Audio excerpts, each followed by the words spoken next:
Hello everyone, in today's video I'm going to be showing you how to make these pink unicorns out of fondant.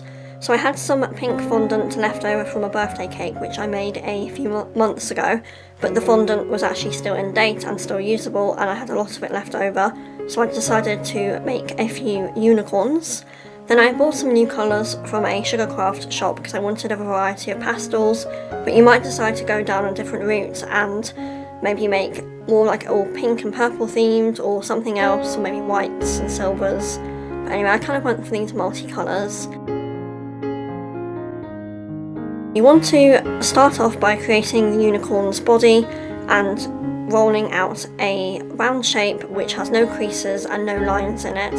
It needs to have a flat bottom so that the unicorn's going to sit upright, and then it's kind of slightly domed or like triangle, like kind of going up to a point at the top. So like the base or the bottom of the unicorn is larger. And then if you are doing this as a batch, you might decide to make balls, and then you can check that the balls are all the same size, just so there's a bit of consistency. Anyway, so these first two bits are for the front legs. So they're going to be stuck to the front, and I'm just using a little bit of water and a special brush. And the bottom of these legs is actually touching the bottom. But for these legs, you want to keep the cut end flat because you're going to see that, and that will be a good base for you to stick the hooves onto. So anyway, I'm using the paintbrush again and a little bit of water and going along, sticking out. I'm not sticking them together at the back because I think a unicorn would have a bit of space. It wouldn't have the legs attached. So anyway, that's what it looks like. I'm just sticking, and that's the shape, and that's it from the back. Okay, now I'm doing a sort of pale blue colour for the hooves, so you want to make the balls the same size and then slightly squash them down. They don't need to be completely squashed, but anyway, a little bit of water again and then just gently press it on. And then you need to get a piece of dried spaghetti. The problem with using a cocktail stick is you might get splinters and stuff, but you need to make the people aware before they start eating that there is something in there, so they're not just going to start choking or scratch their throats. Anyway, so this is me trying to shape a unicorn's head. I don't know, because I am quite into horses, but I just could not get the head shape right. Like, it's meant to be a cartoon, obviously.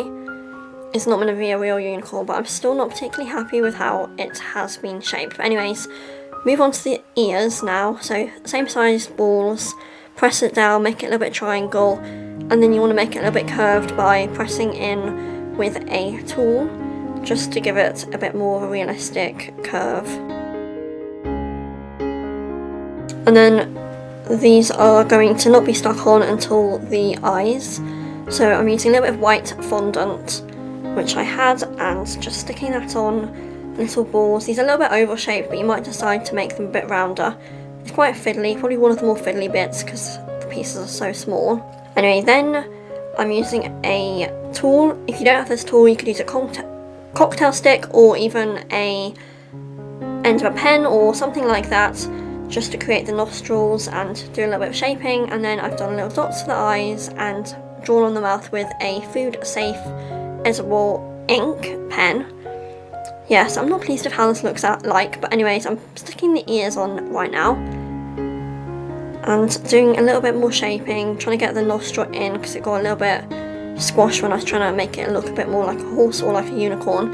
Anyway, so here I am with all those different colours that I showed you at the start and just rolling them out into thin strands. If you do it too thin, they're just going to snap, but you don't want them to be too thick because you want them to not look super chunky and be able to like be twisted around about each other.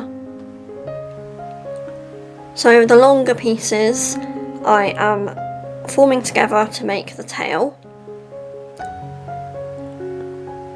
And then you kind of want to twist them around, like twist one strand underneath another strand and a little bit, because you want it to be a little bit wavy and whimsical. You don't want it just to be completely straight, like the unicorn's been straightening its hair.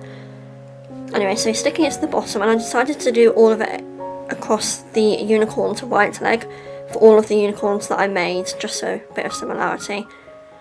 And then the main hair was a little bit shorter, and then the forelock is shorter even still.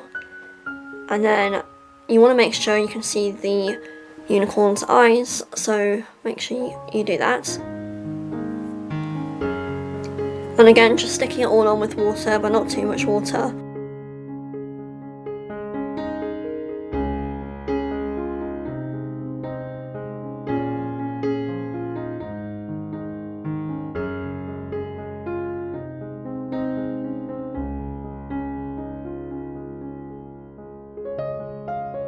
I'm now creating the horn for the unicorn, so I'm using the same colour that I used for the front two hooves.